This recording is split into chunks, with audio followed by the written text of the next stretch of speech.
Hi, magandang hapon sa inyong lahat. Ako ang iyong bagong host dito sa Geeks Hideout Radio Online. Ako si Flexi the Rexy. Ngayon, madami tayong pag-uusapan ngayong hapon. Ang una nating pag-uusapan ngayon ay ang walang kamatayang issue ni Carlos Yulo.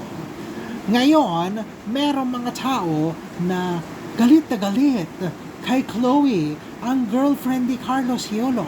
At galit na galit kay Carlos Yulo. Hindi naman nila nakikita na ang nanay niya na si Angelica, ang tunay na toxic. Ayan tuloy, inuubo ako. Hindi nila nakikita na ang nanay niya, ang tunay na toxic na tao na kailangan manahimik. Dahil siya ang gumagawa ng issue, siya ang sumisira sa pamilya nila, kaya dapat siya ay manahimik. Grabe tong ubo ko. Ngayon, tingnan natin ang mga bagong issue din. Ang Joker movie, Joker Part 2, ay naka-receive ng napakababang ratings. Naku naman, bakit ang baba ng ratings ng Joker? Kasi akala nila parang Joker the movie ang unang episode, kaso lang hindi pala ito, para itong Disney na kumakanta. At kumakanta si Joker at si Harley Quinn. Grabe, inuubo ako ngayon.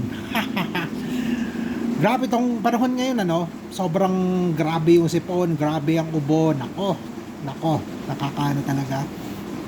Anyways, yung bagong Joker, hindi siya kumita dahil nabaduyan ang mga tao dito.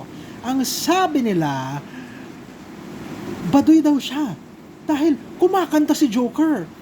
Hindi naman kumakanta si Joker Miski si Batman hindi kumakanta. Kaya bakit nila ginawang woke musical yan? Nako naman.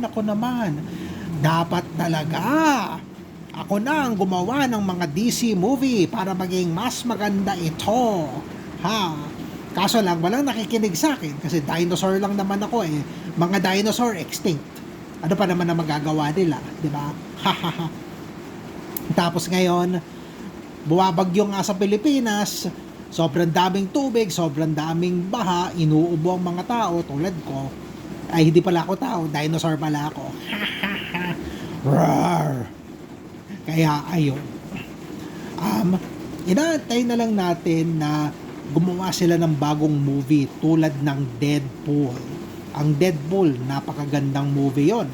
Nako, kung mapapansin nyo, yung sa Deadpool, halos walang sense yung storya Parang umikot-ikot lang sila doon sa mundo, tapos ang dami nilang characters na nakilala. And yun ang gusto ng mga tao, di ba? Yun ang mas trip ng mga tao ngayon, na parang Avengers Endgame ang dating na may comedy.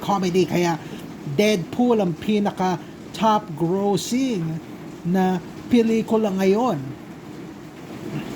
Kaya bakit hindi sila gumawa na parang Deadpool sa DC, di ba?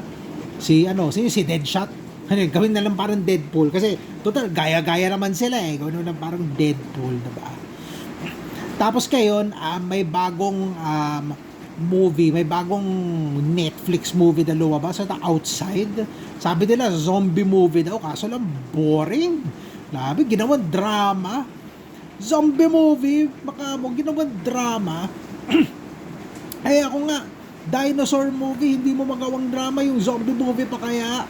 Dinosaur nagkakainan, zombie nagkakagatan lang. Tapos yun, hindi naman nila ginawang drama. Nako. Ano na kaya nangyari sa Netflix?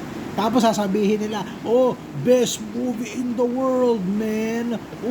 Ang gandang movie, pare. Kaso lang, boring siya.